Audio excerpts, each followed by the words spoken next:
ولن تمام قسم کی تعریفات، حمد و ثنا، عظمت، بڑائی و کبریائی، یکتائی و تنہائی، بادشاہی و شہنشاہی، وحدہ لا شریک، خالق کائنات، مالک ارض و سما کے لیے لائق اور سیبہ ہے۔ بعدہ درود اور سلام ہو تمام بھیجے گئے انبیاء کرام اور رسولان اعظام پر، خصوصاً بالخصوص سید الاولین والآخرین، امام المجاہدین والمتقین، امام الثقلتین و امام القبلتین و امام الحرمین و امامنا فی الدنیا و امامنا فی الآخرہ و امامنا فی الجنہ جناب محمد عربی صلی اللہ تعالی علیہ وسلم پر۔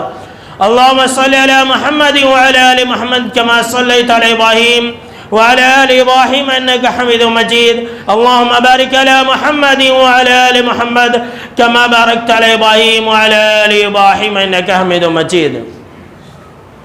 محترم بزرگوں، نوجوانوں، عزیز ساتھیوں اور خواتین اسلام، پچھلے ہفتے آپ نے ایک خبر ضرور سنی ہوگی اور دیکھی بھی ہوگی کہ ایک شخص نے جس کا نام وسیم رضوی ہے، اس نے سپریم کورٹ کے اندر ایک کیس درج کرایا جس کے اندر اس بات کا ذکر تھا کہ قرآن مجید کے اندر 26 آیتیں ایسی ہیں جو آتنکواد کو بڑھاوا دلاتی ہے، لہٰذا ان 26 آیتوں کو قرآن مجید سے نکال دیا جائے۔ اس نے سپریم کورٹ کے اندر یہ کہہ کر کے کیس درج کرایا ہے۔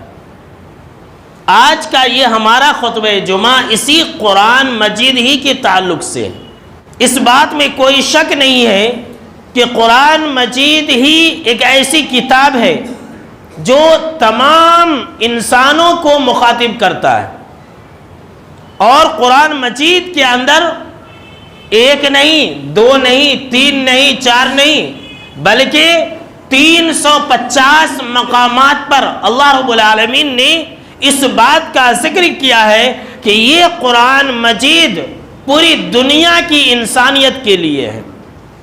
یہ صرف مسلمانوں کی کتاب نہیں ہے، اس قرآن مجید کو اللہ رب العالمین نے صرف مسلمانوں کے لیے ہی نازل نہیں کیا ہے، بلکہ اللہ رب العالمین نے اس قرآن مجید کو پوری دنیا کے لیے نازل کیا۔ اس قرآن مجید کے مخاطب کسی ایک گاؤں، کسی ایک شہر، کسی ایک ملک والے نہیں ہیں، کوئی ایک قوم یا کوئی ایک قبیلہ یا کوئی ایک خاندان والے نہیں ہیں، بلکہ پوری دنیا کے تا قیامت جن اور انس ہیں۔ اور یاد رکھ لے میرے دوستو، یہ قرآن مجید ایک ایسی کتاب ہے، ایک ایسی بابرکت کتاب ہے کہ جو بھی انسان اس سے جڑ جائے، جو بھی مخلوق اس سے اپنا رشتہ بنا لے، اس کی عزت اور بھی زیادہ بڑھ جاتی ہے۔ مثال کے طور پر اس کلام مجید کو اللہ رب العالمین نے آپ صلی اللہ تعالیٰ علیہ وسلم کے اوپر نازل کیا، تو اللہ رب العالمین نے آپ صلی اللہ علیہ وسلم کو سید الاولین والآخرین اور سید الانبیاء والمرسلین بنا دیا ہے۔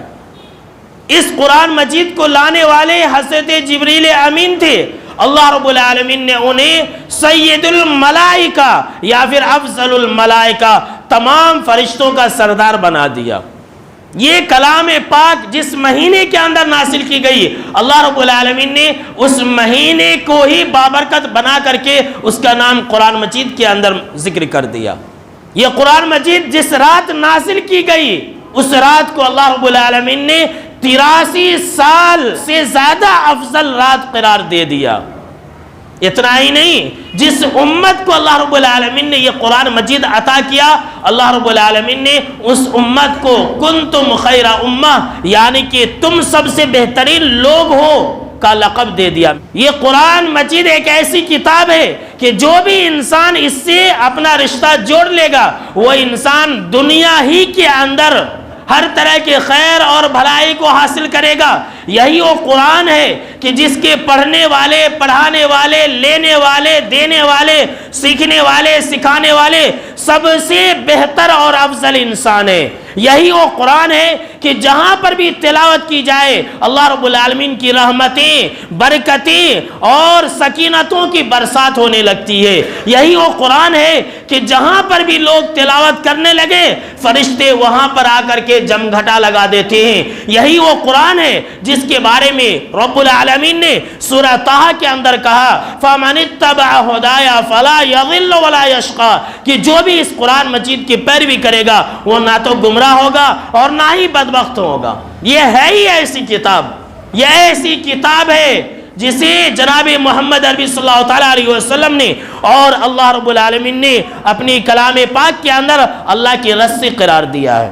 آئیے ایک حدیث سن لیں۔ آپ صلی اللہ تعالیٰ علیہ وسلم نے فرمایا کہ ابشروا فإن هذا القرآن سبب، کہ اے لوگو خوش ہو جاؤ، اے مسلمانوں خوش ہو جاؤ، یہ قرآن مجید اللہ رب العالمین کی رسی ہے۔ طرفہ بید اللہ وطرفہ بایدیکم، یہ اللہ رب العالمین کی ایسی رسی ہے کہ اس کا ایک کنارہ اللہ رب العالمین کے ہاتھ میں اور دوسرا کنارہ، دوسرا سرا تمہارے ہاتھوں کے اندر ہے۔ فَتَمَسَّكُوا بِهِ، جناب محمد عربی صلی اللہ تعالیٰ علیہ وسلم نے فرمایا کہ اے مسلمانوں تم اللہ کی رسی کو مضبوطی سے تھام لو، اسے مضبوطی سے پکڑ لو۔ کیوں؟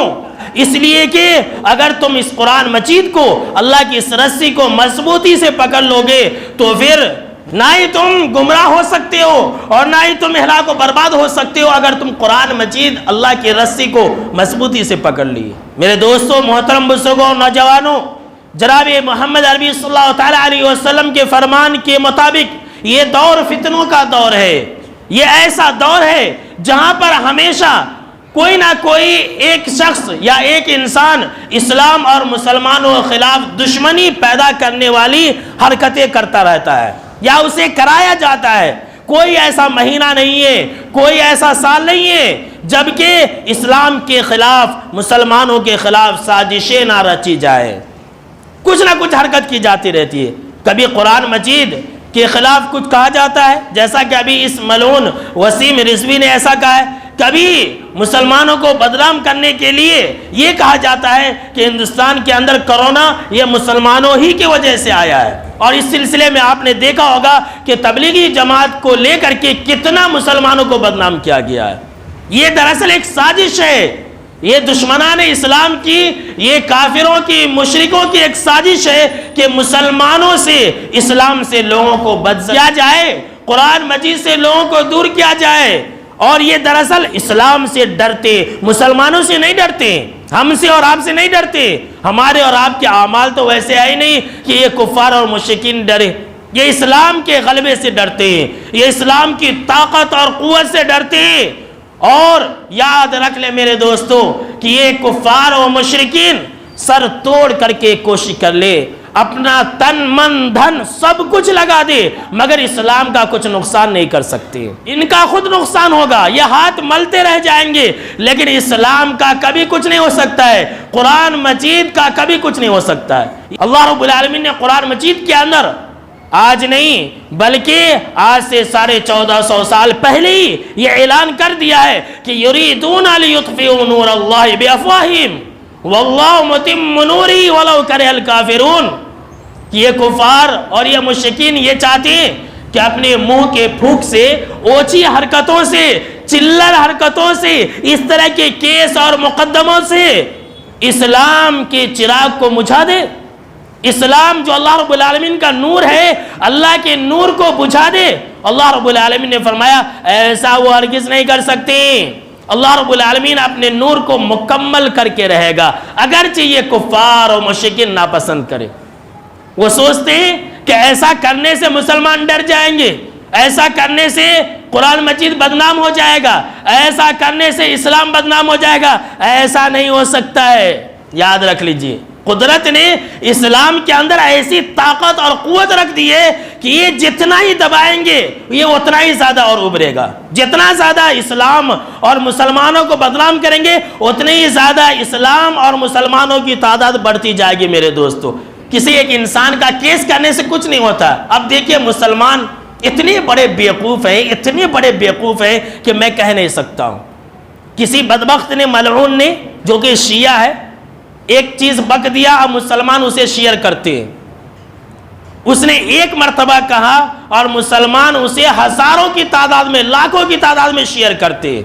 سب سے بڑا مجرم تو آج کا مسلمان ہے۔ ہونا تو یہ چاہیے تھا کہ اس کا رد کیسے کیا جائے، اس کا جواب کیسے دیا جائے، وہ چیز اختیار کرتے یا مسلمان وہ راستہ تلاشتے، لیکن بس مسلمانوں کو فکر ہے سوشل میڈیا کے اوپر شیئر کرنے کا۔ ہر مسلمان شیئر کر رہا ہے۔ ارے شیئر کرنے سے یہ مسئلہ تھوڑی حل ہوگا، اور ہمیں پریشان ہونے کی ضرورت نہیں ہے۔ مسلمانوں سن لیجئے، قرآن مجید کے خلاف جو بھی آواز اٹھاتا ہے اٹھانے دیجئے، قرآن مجید کا اس سے کچھ بگڑنے والا نہیں ہے، اور یہ اس طرح کی حرکتیں کرتے رہیں گے۔ اور اگر اس طرح کی حرکتیں کرتے ہیں، کرنے دیجئے۔ اللہ رب العالمین نے اس وسیم رضوی جیسے ملعون کو آج نہیں 1450 سال پہلے ہی جواب دے دیا۔ کیا فرمایا اللہ رب العالمین نے؟ وَإِن كُنتُمْ فِي رَيْبٍ مِّمَّا نَزَّلْنَا عَلَىٰ عَبْدِنَا فَأْتُوا بِسُورَةٍ مِّن مِّثْلِهِ وَادْعُوا شُهَدَاءَكُم مِّن دُونِ اللَّهِ إِن كُنتُمْ صَادِقِينَ۔ کہ جس انسان کو بھی اس بات میں شک ہو کہ قرآن مجید اللہ کا کلام نہیں ہے، سن لیجئے، جس انسان کو بھی یہ شک ہے کہ یہ قرآن مجید اللہ کا کلام نہیں ہے، یا پھر اس کے اندر کچھ ملاوٹ ہے، اس کے اندر کسی انسان نے کچھ بڑھا دیا ہے، اس کے اندر کسی انسان نے کچھ گھٹا دیا ہے، اس ملعون نے یہی کہا کہ اس قرآن مجید کے اندر ابو بکر نے بڑھا دیا، اس قرآن مجید کے اندر عمر رضی اللہ تعالی عنہما نے بڑھا دیا، ان لوگوں نے گھٹا دیا، اس طرح کی باتیں کہی ہیں۔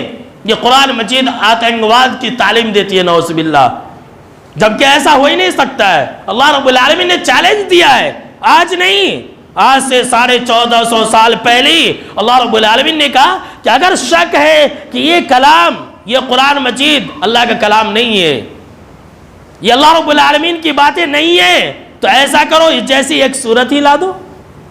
اللہ اکبر، اس جیسی ایک صورت ہی لا دو۔ اللہ رب العالمین نے یہ کہا کہ اے دنیا کے لوگوں، تم اکیلے مت لانا، وَادْعُوا شُهَدَاءَكُم مِّن دُونِ اللَّهِ، اللہ کے علاوہ پوری دنیا کو بلا لینا، پوری دنیا کو ملا لینا اپنی مدد کرنے کے لیے، اور پوری دنیا والے مل کر کے اللہ کے جیسا ایک جملہ، ایک کلام، ایک آیت پیش کر دینا، اگر تم سچے ہو تو۔ ہمیں بھڑکنے کی کیا ضرورت ہے، ہمیں جذبات میں آنے کی کیا ضرورت ہے، گالیاں بکنے کی کیا ضرورت ہے؟ اللہ رب العالمین تو خود چیلنج کر رہا ہے۔ اگر تمہارے اندر طاقت ہے، اگر تمہارا یہ اعتراض ہے کہ 26 آیتیں آتنکواد سکھاتی ہے، تو اس کے بدلے میں تم قرآن مجید کی ایک آیت ہی لا دو، سب کو بلا لو، جتنا تم چاہتے ہو پوری دنیا والے لوگوں کو بلا لو، بڑے بڑے سائنٹسٹ کو بلا لو، بڑے بڑے جو ایجادات کیے اس دنیا کے اندر، جو لوگ چاند تک پہنچ گئے، ایسے لوگوں کو بلا لو۔ اللہ رب العالمین نے فرمایا فَإِن لَّمْ تَفْعَلُوا وَلَن تَفْعَلُوا، اگر تم ایسا نہیں کر سکے، اور اللہ نے یہ بھی جواب دے دیا کہ تا قیامت کوئی انسان نہیں کر سکتا، ہرگز نہیں کر سکتا ہے، بلکہ کوئی مخلوق ایسا نہیں کر سکتا ہے، کوئی جن ایسا نہیں کر سکتا ہے، کوئی انسان ایسا نہیں کر سکتا ہے۔ تو اللہ رب العالمین نے فرمایا فَاتَّقُوا النَّارَ الَّتِي وَقُودُهَا النَّاسُ وَالْحِجَارَةُ أُعِدَّتْ لِلْكَافِرِينَ، کہ تو پھر اے کفارو، اے مشرکین، اے قرآن مجید کے اوپر اعتراض کرنے والوں، اس جہنم کی آگ سے اپنے آپ کو بچا لو جس جہنم کی خوراک انسان اور پتھر ہے، اور وہ جہنم کافروں کے لیے تیار کی گئی ہے۔ کتنی واضح طور پر اللہ رب العالمین نے آج نہیں، آج سے 1450 سال پہلے ہی اس بات کا رد فرما دیا۔ کوئی نہیں لا سکتا ہے، یہ اعتراض کرتے رہیں گے، یہ سر پھوڑتے رہیں گے، توڑتے رہیں گے، لیکن قرآن مجید کا کبھی کچھ بگاڑ نہیں سکتے۔ اسی بات کو اللہ رب العالمین نے سورہ الاسراء کے اندر یہ بیان فرمایا قُلْ لَئِنِ اجْتَمَعَتِ الْإِنسُ وَالْجِنُّ عَلَىٰ أَن يَأْتُوا بِمِثْلِ هَٰذَا الْقُرْآنِ لَا يَأْتُونَ بِمِثْلِهِ، کہ اے نبی صلی اللہ علیہ وسلم آپ کہہ دیجئے، دنیا والوں کو سنا دیجئے، دنیا والوں کو باخبر کر دیں کہ اگر سارے کے سارے انسان اور سارے کے سارے جنات، جی ہاں، پہلی آیت کے اندر تو صرف انسانوں کو مخاطب تھی یہ بات، اب اس آیت کے اندر اللہ رب العالمین نے کہا کہ اے نبی صلی اللہ علیہ وسلم آپ پوری دنیا کے انسانوں کو کہہ دیں، آپ پوری دنیا کے جناتوں کو کہہ دیں کہ الا ایاتوا بمثل ھذا القرآن، کہ اس قرآن جیسی کوئی ایک آیت ہی پیش کر دے، کوئی ایک جملہ ہی پیش کر دے۔ اللہ رب العالمین نے فرمایا لا یأتون بمثلہ ولو کان بعضهم لبعض ظہیرا، کہ اس قرآن جیسی ایک آیت بھی پیش نہیں کر سکتے اگرچہ پوری دنیا کے لوگ ہی کیوں نہ مل جائے۔ اللہ اکبر، پوری دنیا ایک طرف، قرآن اللہ رب العالمین کا کلام ایک طرف، لیکن پھر بھی نہیں لا سکتے، وہ اعتراض کرتے رہیں گے۔ اور یاد رکھ لیں میرے دوستو، قرآن مجید اس روئے زمین کے اوپر تنی تنہا ایک ایسی واحد کتاب ہے، جتنے بھی مذہب ہے ان تمام کو آپ سن لیجئے، یاد کر لیجئے، ہندو مذہب ہے، سکھ مذہب ہے، عیسائی ہے، یہودی ہے، پارسی ہے، جتنے بھی مذہب ہے، یہ قرآن مجید کا اعجاز ہے کہ اس روئے زمین کے اوپر قرآن مجید واحد ایک اکیلی ایسی کتاب ہے جو A to Z حرف بحرف سینوں کے اندر محفوظ کی جاتی ہے۔ اس کے علاوہ کوئی کتاب ایسی نہیں ہے، اور کوئی کتاب یاد ہو بھی نہیں سکتی ہے۔ معمولی بڑے بڑے جو عقل مند ہوتے ہیں، جو بڑے بڑے سائنٹسٹ ہوتے ہیں، وہ 100 پیج کی کتاب یاد نہیں کر سکتے ہیں لائن بائی لائن، لیکن یہ قرآن مجید کیسی کتاب ہے کہ ایک 10 سال کا بچہ بھی یاد کر لیتا ہے۔ اللہ اکبر، ہمارا بچہ اے سے لے کر کے زیڈ تک وہ نہیں سنا سکتا ہے اور نہ ہی پڑھ سکتا ہے، لیکن قرآن مجید کا اعجاز دیکھ لیجئے کہ وہ سورہ فاتحہ پڑھ کر کے سنا دیتا ہے۔ اللہ اکبر، یہ قرآن مجید کا اعجاز نہیں تو اور کیا ہے؟ اللہ کا کلام قرآن مجید ایک ایسی کتاب ہے، ایک ایسی بات ہے کہ جو بھی اس کا مخالف ہوا اس کی دو حالت ہوئی، یا تو وہ انسان اس قرآن مجید کا، اللہ کے اس کلام کا غلام بن گیا، یا پھر وہ انسان لوگوں کے لیے عبرت بن گیا۔ اللہ رب العالمین ایسے لوگوں کو چھوڑتا نہیں ہے، اللہ رب العالمین ایسے لوگوں کو ذلیل اور رسوا کر دیتا ہے۔ آپ کو ایک آنکھوں دیکھا ایک واقعہ سناتا ہوں کہ ایک شخص نے قرآن مجید کے خلاف آواز اٹھائی، ایک شخص نے قرآن مجید کو بدنام کرنے کی کوشش کی۔ آئیے سنتے ہیں کہ اس کے ساتھ اللہ رب العالمین نے کیسا خطرناک سلوک کیا کہ لوگوں کے لیے عبرت بنا دیا۔ انس رضی اللہ تعالیٰ عنہ راوی حدیث ہے، کہتے ہیں کہ ایک عیسائی مسلمان ہوا، آپ صلی اللہ تعالیٰ علیہ وسلم کے پاس آیا، سورہ بقرہ بھی سیکھ لی، سورہ آل عمران بھی سیکھ لیا، اور وہ انسان آپ صلی اللہ تعالیٰ علیہ وسلم کی وحی کی کتابت کرنے لگا۔ کچھ دنوں کے بعد وہ انسان مرتد ہو گیا، وہ عیسائی مرتد ہو گیا، اور مدینہ کی گلیوں میں، مدینہ کے بازاروں میں، مدینہ کے شہر کے اندر لوگوں سے یہ کہتا پھرنے لگا ما یدری محمد الا ما کتبت لہو، کہ اے لوگوں سنو، محمد صلی اللہ علیہ وسلم کو کچھ آتا نہیں ہے۔ نعوذ باللہ، کیا کہنے لگا کہ محمد صلی اللہ علیہ وسلم کو کچھ آتا نہیں ہے، ارے وہ تو وہی کہتے جو میں لکھ کر کے دیا کرتا تھا۔ اللہ اکبر، کتنا بڑا اس نے الزام لگایا جناب محمد عربی صلی اللہ تعالیٰ علیہ وسلم کے اوپر، ارے کچھ نہیں آتا ہے جی، وہ تو میں لکھ کر کے دیتا تھا جو وہ پڑھ کر کے سناتے تھے، اور حقیقی معنوں میں وہ انسان وحی کی کتابت بھی کرنے لگا تھا۔ سب کو معلوم تھی یہ بات کہ فلاں انسان ہے جو مسلمان ہوا ہے اور وہی لکھا کرتا ہے۔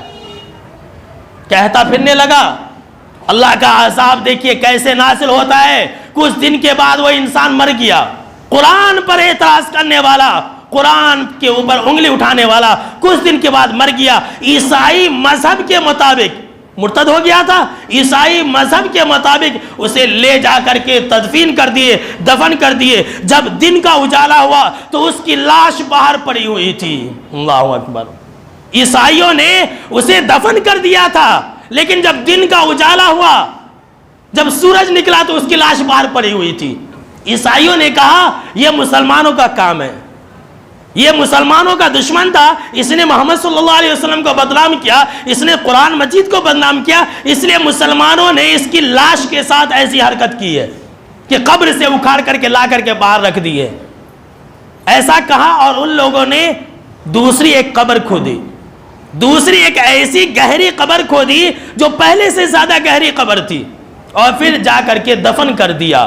ذرا غور سے سننا میرے دوستو، اور اپنے ایمان کو مضبوط رکھنا، ایسے چور اور اچکوں کی باتوں میں مت آنا۔ فتنوں کا زمانہ ہے، ہم فتنوں کے شکار نہیں ہونا، ہم کافر اور مشرک کے مہرے نہیں بننا ہے۔ آج ہم مسلمان مہرے بن جاتے. ارے اللہ رب العالمین نے قرآن مجید کے اندر یہ واضح طور پر پیغام دے دیا ہے کہ اسلام ایک ایسا چراغ ہے جو پھوگوں سے بجھایا نہیں جا سکتا ہے. اللہ اکبر. پہلے سے زیادہ گہری قبر کو دی، لے جا کر کے دفن کر دیا. پھر جب دوسرے دن کا اجالا ہوا، پہلے دن کا اجالا ہوا تو باہر پڑی ہوئی تھی اس کی لاش، دوسرے دن کا جب اجالا ہوا تو پھر اس کی لاش باہر پڑی ہوئی تھی. اللہ اکبر. پھر اس کی لاش باہر پڑی ہوئی تھی. عیسائیوں نے کہا کہ یہی بات کہ مسلمانوں کا کام ہے، یہ مسلمانوں نے اس کے ساتھ ایسی حرکت کی ہے. پھر انہوں نے تیسری مرتبہ ایک اتنی گہری قبر کو دی، اتنی گہری قبر کو دی جتنا وہ کھود سکتے تھے، اور پھر دفن کر دیا. یعنی کہ ان لوگوں نے یہ سمجھ لیا کہ اب کوئی انسان اسے اکھاڑ نہیں سکتا ہے. جب تیسرے دن کا اجالا ہوا، جب تیسرا دن کا سورج نکلا تو اس ملعون کی لاش باہر پڑی ہوئی تھی مدینے کے اندر. اللہ اکبر. یہ سچا واقعہ ہے، یہ کوئی کہانی نہیں ہے، یہ فلموں کی بات نہیں ہے، یہ سچا واقعہ ہے جو مدینے کے اندر واقع ہوا ہے. صحیح بخاری کتاب المناقب کے اندر یہ واقعہ موجود ہے کہ اس کی لاش باہر پڑی ہوئی تھی. اب کی مرتبہ عیسائیوں نے یہ سمجھ لیا اور یہ جان لیا کہ یہ انسانوں کا کام نہیں ہے، یہ انسانوں کا کام نہیں ہے. ایسا کوئی انسان نہیں کر سکتا کہ اتنی گہری قبر کھودے اور اسے باہر لگائے. یہ اللہ رب العالمین کے عذاب سے دو چار ہوا ہے. اللہ اکبر. سنا اور دیکھا میرے دوستو کہ ایک انسان جو قرآن مجید کے خلاف گیا، اللہ رب العالمین نے اسے لوگوں کے لیے عبرت بنا دیا. اسے قبر نے بھی قبول نہیں کیا، اسے زمین نے بھی اپنے اندر رہنے نہیں دیا اور اسے اکھاڑ پھینکا. اس طرح کے لوگوں کا یہی حال ہوگا اور یہی حال ہوتا ہے. یہ الگ بات ہے کہ دنیا والوں کو اس بات کی خبر نہ ہو یا اس بات کا احساس نہ ہو. تو اس طرح کی حرکتیں پہلے بھی کی جاتی رہی ہیں، آج بھی کی جاتی ہے اور آئندہ بھی کی جاتی رہیں گی. آئیے میں اب آپ کو یہ بات بتلاتا ہوں کہ اس آدمی نے ایسا کیوں کہا ہے. اس کو جاننا بھی ضروری ہے. مسلمان صرف ڈنڈورا پیٹتے رہتے ہیں کہ ارے اس نے ایسا کہا، سپریم کورٹ میں کیس ڈال دیا، ایسا کر دیا، ویسا کر دیا. پہلے حالات کو سمجھیے. ہندوستان کے جو موجودہ حالات ہیں اس کو جاننا ہمارے لیے ضروری ہے. حکومتیں کیسی ہیں، ہمارے پی ایم صاحب اور سی ایم صاحب وہ سب کیسے، ان کے حالات کو جاننا ضروری ہے. تبھی ہم کوئی فیصلہ سمجھ سکتے ہیں، حالات کو جان سکتے ہیں. جانتی وہ انسان جو ایسا قرآن مجید کے خلاف کہا ہے، ایک منصوبے کے تحت، ایک سازش کے تحت اس نے ایسا کہا ہے اور اس نے جان بوجھ کر کے قرآن مجید کے خلاف جو ہے سپریم کورٹ کے اندر کیس درج کرایا ہے. اس سے اس کا ایک بڑا فائدہ ہے. کیا فائدہ ہے؟ دیکھیے یہ جو ملعون وسیم رضوی تھا یہ شیعہ وقف بورڈ کا چیئرمین تھا، اور جب یہ چیئرمین تھا اتر پردیش کے اندر تو اس نے بڑے بڑے گھوٹالے کیے ہیں. جو شیعہ کی جائیداد ہے اس نے بہت زیادہ کھا بھی لیا ہے. چوری کا کیس اس کے اوپر درج ہے، پہلے سے قتل کے بھی کیس ہیں اس کے اوپر. بڑے بڑے گھوٹالے کیے اس نے. شیعہ کی جو جائیدادیں ہیں، شیعہ وقف بورڈ کی جو جائیدادیں ہیں اس کے اوپر اس نے ناجائز قبضہ کر کے اپنے خاندان والوں کو بھی بیٹھایا ہے کرسی کے اوپر اور ان کے حوالے بھی کیے. آج کل تو یہی ہوتا ہے کہ اگر خاندان کا کوئی ایک انسان عہدے میں ہو گیا تو پورے خاندان والے کو لوگوں سے ڈرا لیتا ہے کہ میرا خاندان، میرا فلاں آدمی فلاں ہے، معلوم نہیں کیا تجھے. تو اس نے بھی یہی کام کیا.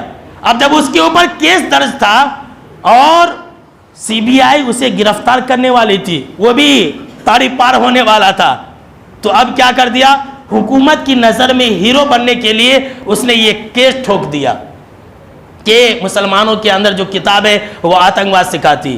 اب کیا ہوتا ہے، یہ حکومت تو یہی چاہتی ہے کہ مسلمانوں کا کوئی دشمن مل جائے، مسلمانوں کو بدنام کرنے والا کوئی مل جائے.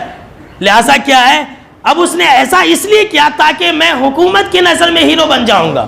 ابھی آپ نے کچھ دن پہلے ایک خبر ضرور سنا ہوگا اور دیکھا بھی ہوگا کہ کسانوں کی حمایت میں ایک ہیروئن نے کچھ کہا تو حکومت نے اس کے اوپر رائڈ ہی کرا دیا، اسے ہراسمنٹ کرایا. اور اسی کے برعکس اور ایک ہیروئن نے حکومت کی باتیں کہی تو اسے ہائی سیکورٹی عطا کی گئی، اسے ہائی سیکورٹی اعلیٰ سطح کی اسے جو ہے باڈی گارڈ دیے گئے. یہ حکومت ایسی ہے. تو اب دیکھیے جب اس کا یہ مقصد ہے کہ میں جیل جانے سے بچ جاؤں گا ایسا کہہ کر کے، اور حکومت بھی ایسی ہے، تو اگر ہم مسلمان اس چیز کو اچھالیں گے، اس کا پرچار کریں گے، اس کی ویڈیو کو نشر کریں گے، اس کی ویڈیو کو شیئر کریں گے، تو کیا ہوگا؟ حقیقی معنوں میں وہ انسان ہیرو بن جائے گا۔ یہ کفار اور مشرکین اس کا پیٹ تھپتھپائیں گے کہ ہاں تم صحیح کر رہے ہو، تم اچھا کام کر رہے ہو، تم مسلمانوں کا ایسے ہی بدنام کرو۔ لہٰذا میرے دوستو، میرے مسلمان بھائیوں، ایسے فتنوں کے دور میں ہماری یہ ذمہ داری بنتی ہے کہ ہم اس طرح کی باتوں کو شیئر نہ کریں، جذبات میں نہ آئے۔ جذبات میں آنے سے کچھ نہیں ہوتا ہے، جو جذبات میں آئیں گے وہی لوگ نقصان اٹھائیں گے۔ اس کو کیسے جواب دینا ہے، اس کو کس طرح سے حل کرنا ہے؟ اگر اس انسان نے کورٹ کے اندر کیس درج کرایا ہے تو کیا ہم نہیں کرا سکتے؟ کیا ہم جو ہے سپریم کورٹ کے اندر جا کر کے یہ مقدمہ نہیں دائر کرا سکتے کہ بھائی اس انسان نے ہمارے جذبات کے ساتھ کھیلا ہے، ہمارے عزت کے ساتھ کھیلا ہے؟ اور سن لیجئے، مسلمانوں کو پتہ نہ ہو، ہندوستان کی لا کے اندر یہ بھی ایک قانون ہے کہ مذہب کے اوپر کوئی انگلی نہیں اٹھا سکتا ہے۔ یہ مسلمانوں کو نہیں معلوم ہے کہ ہندوستان کی لا کے اندر، ہندوستان کے قانون کے اندر یہ بھی ایک قانون ہے کہ مذہب کے اوپر کوئی انگلی نہیں اٹھا سکتا ہے۔ کسی نے اس کے اوپر کیس ہی نہیں درج کرایا۔ ارے صرف سوشل میڈیا کے اوپر شیئر کرنے سے کچھ مسئلہ حل ہوگا؟ نوجوانوں، یہ ایک مثال نہیں، میں جتنے بھی باتیں ہیں وہ سب کی طرف میں اشارہ کر کے کہہ رہا ہوں کہ اس طرح کی باتوں کو آپ شیئر مت کرو۔ اس سے آپ مسلمان ہیں یا نہیں ہیں اس سے پتہ نہیں چلے گا۔ لوگ ایسی باتیں کہتے ہیں کہ دیکھو ایسا ملعون ہے، اسے گالی لکھ کر کے تم شیئر کرو۔ اس کے خلاف تو کیس میں، کورٹ میں کیس درج کرانے کے لیے تیار نہیں ہے، لیکن گالی بک کر کے اپنے آپ کو جہنمی بنانے کے لیے تیار ہے۔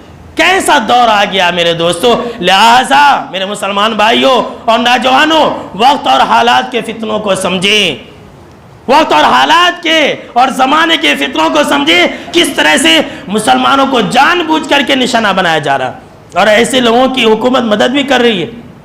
اس کے بعد دوسری اور آخری سب سے بڑی ذمہ داری ہمارے اوپر جانتے کیا بنتی ہے؟ ہمارے اوپر یہ بنتی ہے کہ ہم اور آپ اللہ رب العالمین کے پیغام کو ان کفار اور مشرکین تک پہنچانا شروع کر دیں۔ آج ہم یہ سمجھتے ہیں کہ یہ قرآن مجید پڑھنا پڑھانا یہ صرف عالموں کا کام ہے، ہمارا کام نہیں ہے، اور عالم بھی صرف مسجد کے اندر کرنا، بازار میں نہیں کرنا۔ اگر بازار میں کرے تو نہیں کرنا، بہت بڑا فتنہ ہوتا، لڑائی جھگڑے ہوتے، نہ خود کرتے ہیں اور نہ ہی دوسروں کو کرنے دیتے ہیں۔ یہ صرف قرآن مجید کا پیغام پہنچانا صرف عالم اور حافظوں کا کام نہیں ہے، ہر مسلمان کے ذمے ہے۔ یہاں جتنے لوگ بیٹھے ہوئے ہیں ان کے اوپر بھی یہ فرض ہے کہ وہ اللہ کے پیغام کو دوسروں تک پہنچائے۔ ان کے اوپر بھی یہ واجب ہے، ان کے اوپر بھی یہ ضروری ہے کہ وہ اپنی طاقت کے مطابق اللہ رب العالمین کے پیغام کو عام کریں۔ یہ ہماری ذمہ داری ہے کہ ہم لوگوں کو بتانا شروع کریں کہ اس قرآن مجید کے اندر کیا ہے، اس قرآن مجید کے اندر اللہ کیا کہتا ہے، یہ قرآن مجید انسانوں کے لیے کیا تحفہ دیتا ہے۔ آپ اسے بتلائے، آپ دنیا والوں کو بتلائے کہ اے لوگوں، یہ قرآن مجید ایک ایسی نعمت ہے جو سورج اور چاند اور زمین اور آسمان اور ستارے اور سیارے یہ بھی مقابلہ نہیں کر سکتے۔ یہ اتنی بڑی نعمت ہے، آپ بتلائیں لوگوں کو یہ قرآن مجید صرف ہماری کتاب نہیں ہے، تمہاری بھی یہ کتاب ہے، لو پڑھو۔ کیا بتلاؤں؟ آج تو مسلمان اتنے بدبخت ہیں، کہتے ہیں کہ بھائی یہ قرآن مجید غیروں کو نہیں دینا، نہیں کافر کو نہیں دینا، مشرک کو نہیں دینا، لیجئے۔ یہ مسلمان اسی میں رہ گئے۔ ارے جب تک آپ دیں گے نہیں تو کیسے اللہ کا پیغام ہم دوسروں تک پہنچائیں گے؟ کیا اللہ نے یہ شرط رکھی ہے کہ تم میری کتاب فلاں جگہ نہیں دینا، تم میری کتاب فلاں کو نہیں دینا؟ نہیں، اللہ رب العالمین نے یہ واضح طور پر بیان فرما دیا ہے کہ یہ تمام جہان والوں کے لیے، تا قیامت تمام انسانوں کے لیے، تمام جناتوں کے لیے۔ اور سن لیجئے، اگر ہم نے ایسا نہیں کیا، اگر ہم نے ایسا نہیں کیا، اللہ کے پیغام کو دوسروں تک نہیں پہنچایا، اللہ کی باتوں کو دوسروں تک نہیں پہنچایا، تو اللہ رب العالمین ہمیں یہ وارننگ دے رہا ہے سورہ محمد کے اندر کہ مسلمانوں، اگر تم نے اللہ کے پیغام کو دوسروں تک نہیں پہنچایا تو اللہ تمہاری جگہ پر کسی اور کو لے آئے گا، کسی اور کو پیدا کر دے گا، کسی اور کو اللہ رب العالمین مسلمان بنا دے گا، اور وہ لوگ اللہ کے دین کو پھیلائیں گے، وہ لوگ اللہ کے پیغام کو عام کریں گے۔ اللہ نے کیا فرمایا؟ ثم لا يكونوا امثالكم، پھر وہ لوگ تمہارے جیسے نہیں ہوں گے۔ پھر وہ لوگ تمہارے جیسے بدبخت نہیں ہوں گے، پھر وہ لوگ تمہارے جیسے بے نواز نہیں ہوں گے، پھر وہ لوگ تمہارے جیسے صرف کھانے والے اور پکانے والے نہیں ہوں گے، صرف تمہاری طرح رمضانی مسلمان نہیں ہوں گے، بلکہ وہ لوگ تم سے کہیں زیادہ بہتر ہوں گے۔ اللہ اکبر، یہ اللہ کا وارننگ ہے۔ لہٰذا وقت ہے مسلمانوں کہ ہم اللہ کے دین کی طرف آ جائیں، ہم اللہ رب العالمین کی کتاب کی طرف آ جائیں، اللہ کے کلام سے اپنا تعلق جوڑ لیں، جہاں تک ہماری طاقت ہو سکے ہم اللہ کے کلام کو عام کریں، اسی میں ہمارے لیے بھلائی ہے۔